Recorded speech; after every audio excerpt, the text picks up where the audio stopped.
Mon nom est Antoine Morel, je suis comptable et fervent croyant. Ce que je vais partager avec vous aujourd'hui est une expérience qui a bouleversé ma foi et ma compréhension du christianisme. J'ai toujours cru que la dîme était une obligation divine, une condition pour recevoir les bénédictions de Dieu. Pendant des années, j'ai donné fidèlement mes 10%, persuadé que cela garantissait la prospérité et la faveur divine. Mais tout a changé le jour où j'ai eu un accident. Je me suis retrouvé face à face avec Jésus-Christ, et ce qu'il m'a révélé a complètement détruit mes certitudes. Ce que je vais vous dire est crucial pour votre vie spirituelle. Si vous croyez que donner la dîme est un simple échange avec Dieu, alors vous devez écouter ce témoignage jusqu'au bout. Jésus m'a montré une vérité que peu connaissent et qui pourrait transformer votre relation avec Dieu. Avant de continuer, dites-moi d'où vous écoutez ce message. J'aimerais savoir qui entend ces paroles aujourd'hui. Je me souviens de ce dimanche comme si c'était hier. Assis dans ma paroisse habituelle, j'écoutais attentivement le sermon sur la dîme. Depuis des années, je donnais fidèlement mes 10%, persuadé que c'était une loi divine inaltérable. Pour moi, c'était un principe simple. Je donne, Dieu bénit. Mais au fond de mon cœur, quelque chose clochait. J'avais réduit ma relation avec le Seigneur à une transaction. Je donnais pour recevoir. Je ne comprenais pas encore que la véritable adoration ne se mesure pas en argent, mais en amour sincère.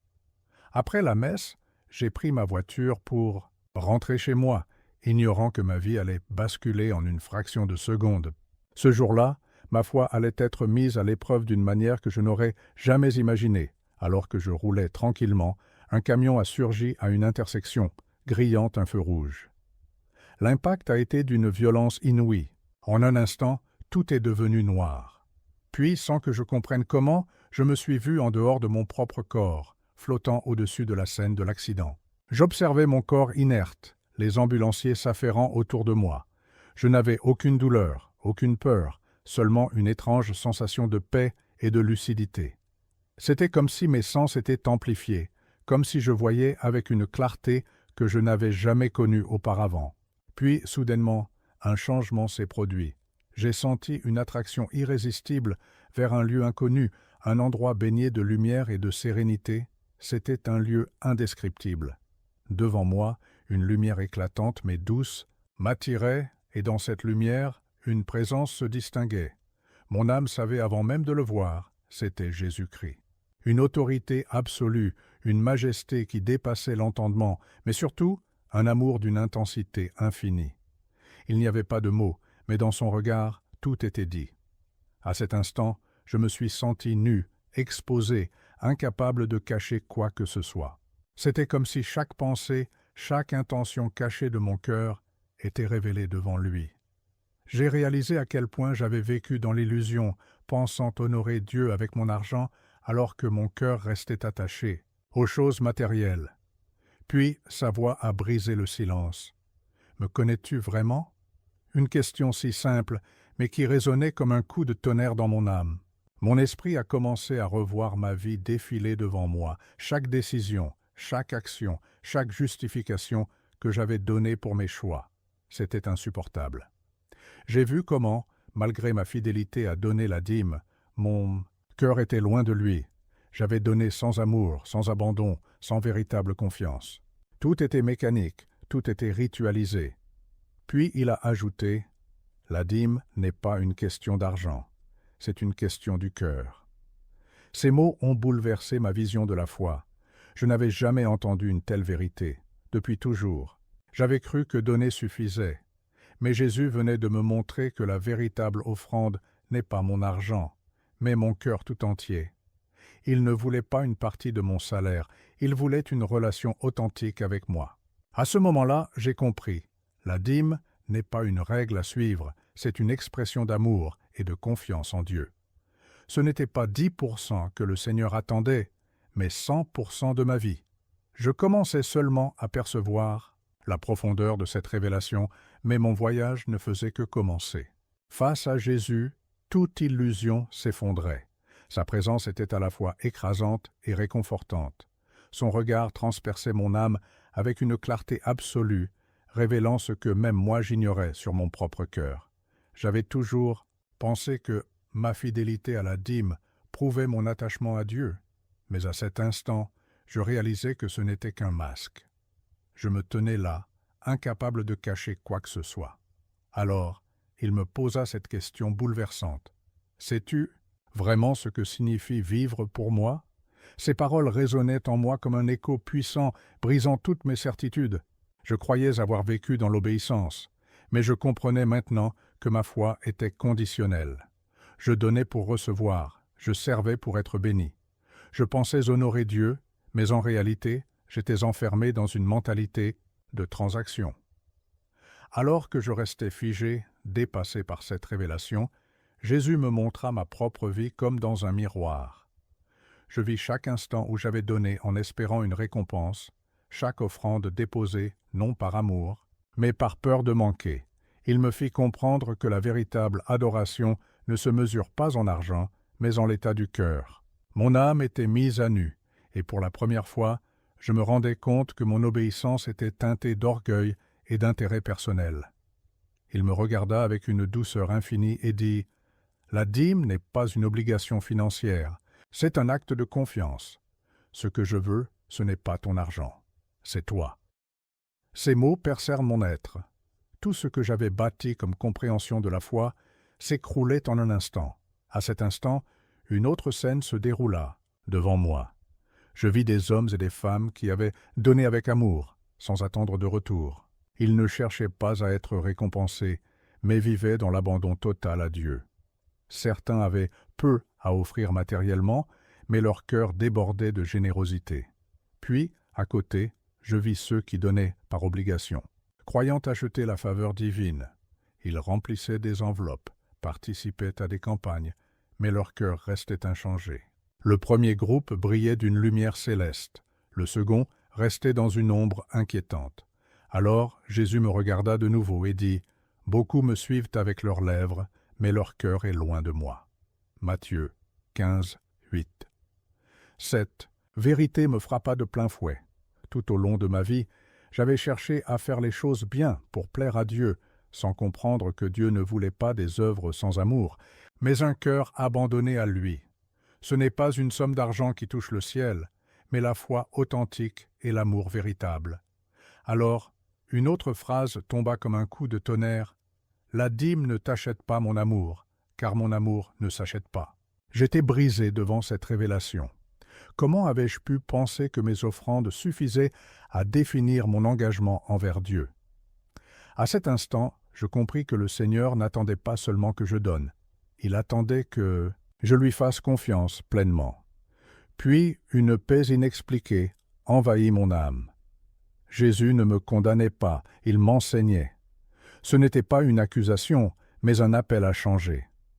Je réalisais que ma vision du don était limitée, biaisée par des traditions humaines. Le vrai don n'est pas une obligation religieuse, mais un acte de gratitude envers Dieu. Ce n'est pas une question de pourcentage, mais de relation. À ce moment précis, je pris une décision. Je voulais vivre une foi authentique, une foi qui ne se mesure pas en chiffres, mais en amour et en obéissance véritable. Pourtant, cette révélation n'était qu'un début, car ce que Jésus allait me montrer ensuite allait bouleverser encore plus ma perception du royaume de Dieu.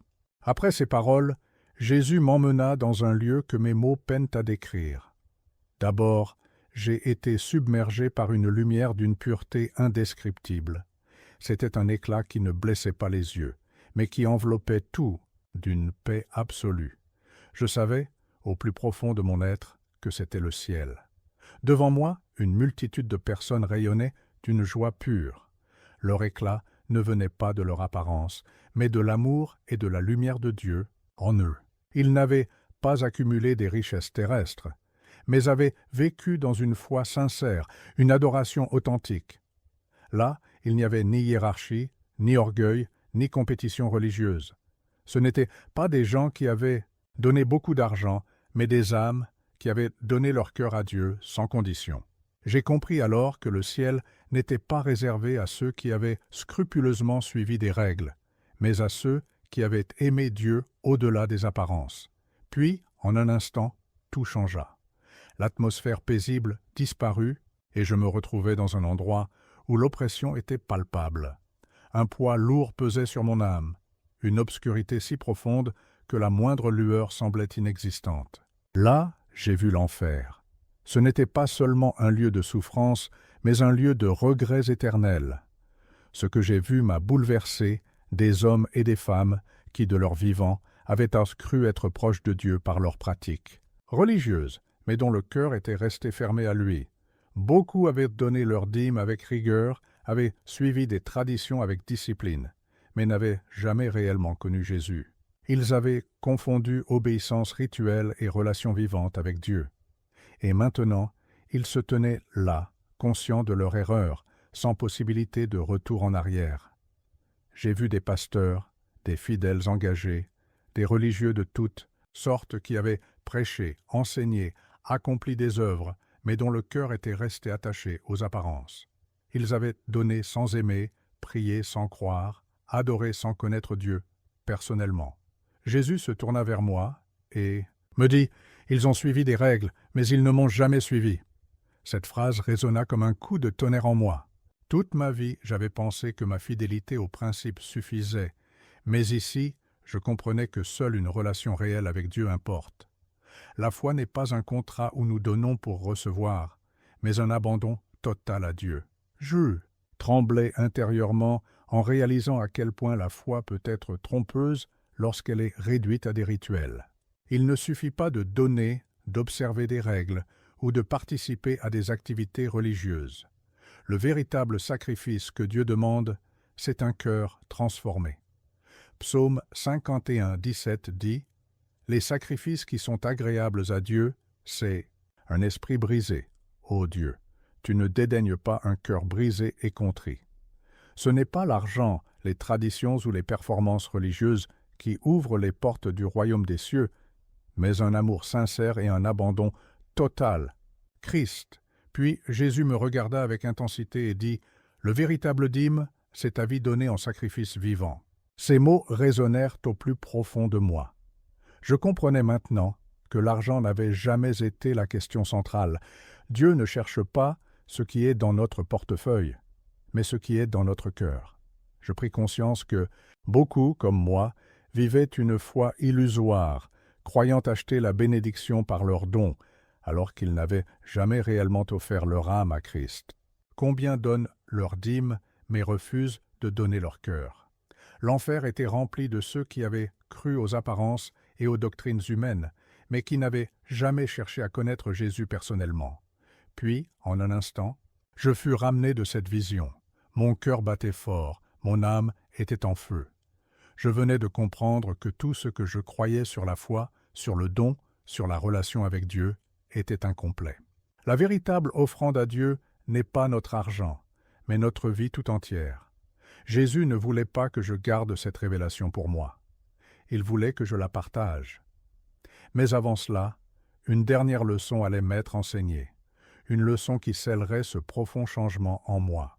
Alors que cette révélation brûlait encore en moi, tout bascula à nouveau. Je ressentis une force irrésistible qui me ramenait en arrière, comme si une main invisible me tirait hors de cette dimension. La lumière s'éloignait, la voix de Jésus résonnait encore dans mon esprit. « Retourne et dis-leur ce que tu as vu. » Puis, en un instant, j'ouvris les yeux. J'étais de retour dans le monde physique. Autour de moi, des visages choqués, des médecins abasourdis, des machines qui s'affolaient. On me disait que j'étais dans un hôpital, que mon accident avait été grave, que j'aurais dû être mort. Mais je savais que j'avais reçu une seconde chance, non pour moi-même, mais pour témoigner. Jésus m'avait ramené pour partager cette vérité avec ceux qui vivaient encore dans l'illusion religieuse. Dès mon réveil, une chose était claire. Je ne pouvais plus être le même homme. Je ne pouvais plus voir la dîme comme un simple acte religieux, ni ma foi comme une liste d'obligations. Quelque chose en moi avait changé profondément. Pendant les jours qui suivirent, alors que mon corps récupérait, mon esprit ne cessait de méditer sur tout ce que Jésus m'avait montré. Pourquoi tant de croyants vivent-ils une foi mécanique, prisonniers de rituels sans vie? J'avais été l'un d'eux. Pendant des années, j'avais donné fidèlement, mais sans amour. J'avais suivi les enseignements de l'Église, mais sans jamais chercher à comprendre ce que Dieu attendait réellement de moi.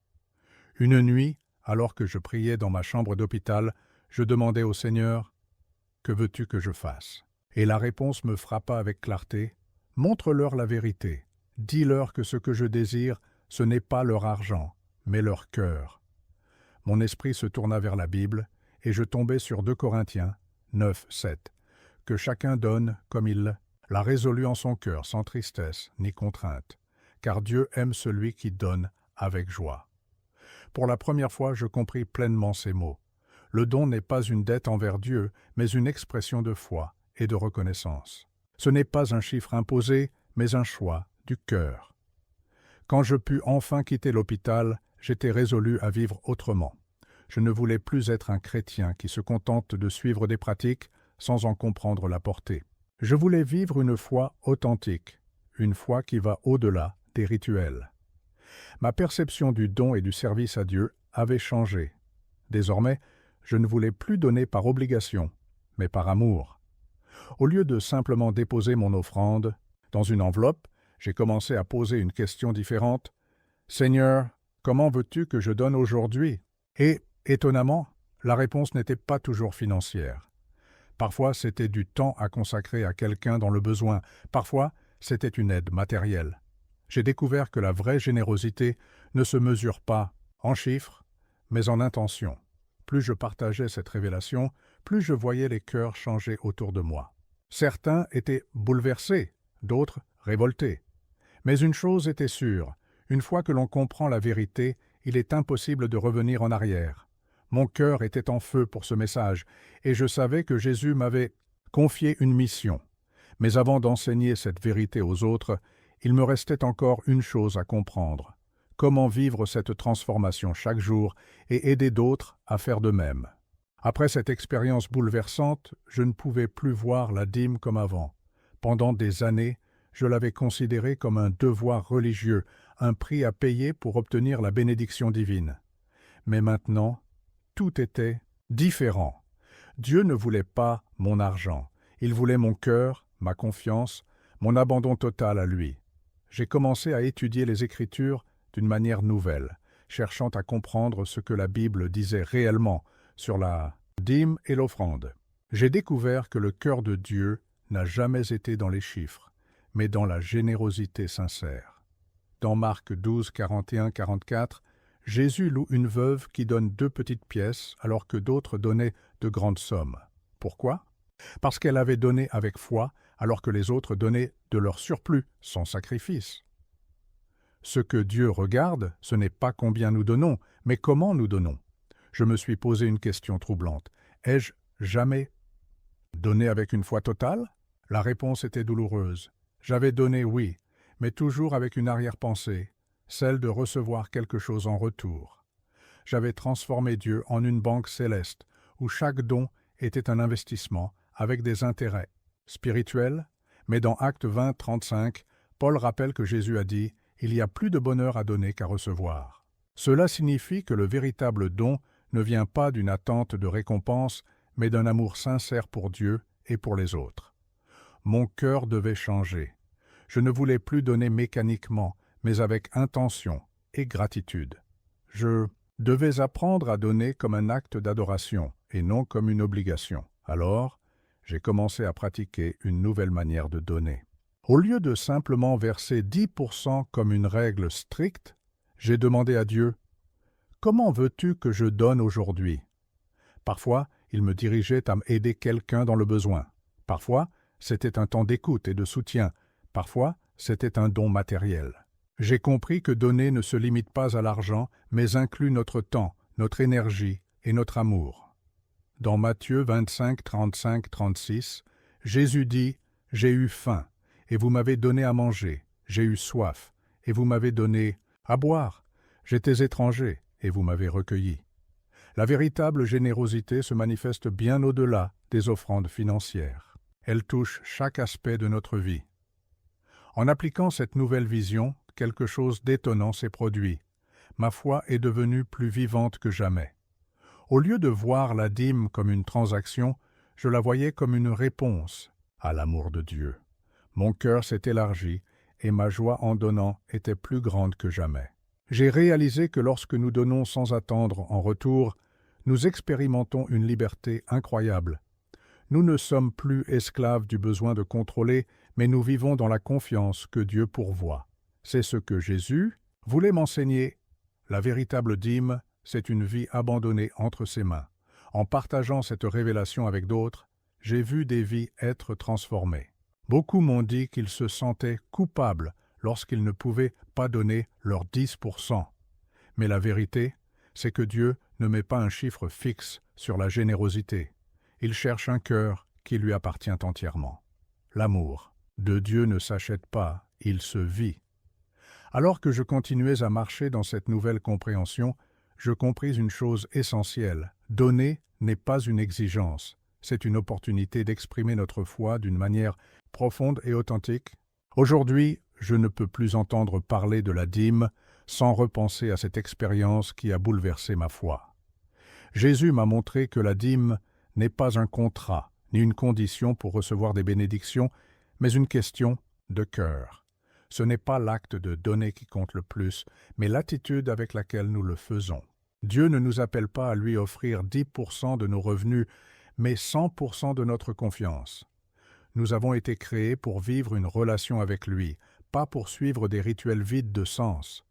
J'ai compris que la foi ne se mesure pas en argent, mais en amour. Si nous donnons sans amour, nous avons déjà tout perdu. 1 Corinthiens 13:3 le dit clairement. Quand je distribuerai tous mes biens pour la nourriture des pauvres, si je n'ai pas l'amour, cela ne me sert à rien. Je vous qui pose cette question, vivez-vous votre foi comme un échange ou comme une réelle communion avec Dieu? Trop souvent, nous tombons dans le piège d'une foi transactionnelle, croyant que nos dons et nos actions suffisent à nous rapprocher de Dieu. Mais Jésus nous a enseigné que ce qui importe le plus, ce n'est pas ce que nous donnons, mais ce que nous sommes devant lui. La vraie dîme, c'est une vie consacrée, une confiance totale en Dieu, une générosité qui ne cherche pas à être récompensée. Si votre relation avec Dieu est conditionnée par ce que vous pouvez obtenir en retour, alors il est temps de revoir votre foi. À présent, j'aimerais que vous preniez un instant pour réfléchir. Avez-vous vécu une foi authentique ou une foi dictée par la peur et la tradition? Dieu ne veut pas que nous donnions par contrainte, mais que nous apprenions à lui faire confiance. La vraie richesse ne se trouve pas dans nos comptes bancaires, mais dans une relation profonde et sincère avec Jésus-Christ. Peu importe combien nous donnons, si notre cœur est loin de Dieu, nous avons manqué l'essentiel. Ce que Jésus m'a enseigné, c'est que notre don le plus précieux n'est pas l'argent, mais une vie abandonnée entre ses mains. Jésus nous appelle à une transformation, pas à une obligation. Si vous vous posez encore des questions sur la dîme, posez-vous cette question. Donnez-vous parce que vous aimez Dieu ou parce que vous pensez que vous devez le faire? Il est temps de sortir du cadre de la religion et d'entrer dans une vraie relation avec lui. Ce que j'ai vécu m'a changé à jamais, et je prie pour que cette révélation ouvre vos yeux comme elle a ouvert les miens. Ne tombez pas dans l'illusion d'une foi faite de règles et de transactions. Jésus veut votre cœur, pas votre argent. Avant de conclure, je vous invite à partager votre ressenti. Que pensez-vous de cette révélation? Avez-vous déjà vécu une expérience qui a transformé votre vision de la foi? Dites-le moi dans les commentaires. Et surtout, n'oubliez pas de vous abonner et d'activer la cloche pour ne pas manquer d'autres enseignements puissants. Et si ce message vous a parlé, regardez la vidéo recommandée qui s'affiche à l'écran. Elle pourrait bien être la clé dont vous avez besoin pour aller encore plus loin dans votre marche avec Dieu. Vous l'avez compris, la dîme n'est pas une transaction, ni une garantie de bénédiction, mais une question de cœur et de confiance en Dieu. Jésus ne cherche pas votre argent, il veut votre vie, votre foi, votre abandon total à lui. Pendant trop longtemps, nous avons cru que donner suffisait, mais aujourd'hui, vous connaissez la vérité. La question est, qu'allez-vous en faire? Êtes-vous prêt à vivre une foi qui va au-delà des rituels religieux? Une foi où vous donnez non par obligation, mais par amour? Dites-moi dans les commentaires, avez-vous déjà ressenti un doute sur la façon dont la dîme est enseignée? Partagez votre expérience, votre avis, votre témoignage. Votre commentaire pourrait aider d'autres à comprendre cette vérité. Et surtout, n'oubliez pas de vous abonner et d'activer la cloche pour ne manquer aucun enseignement qui peut transformer votre vie spirituelle. Si ce message vous a parlé, je vous recommande de regarder la vidéo qui s'affiche à l'écran. Elle vous aidera à aller encore plus loin dans votre marche avec Dieu. Que Dieu vous bénisse et vous guide dans cette révélation.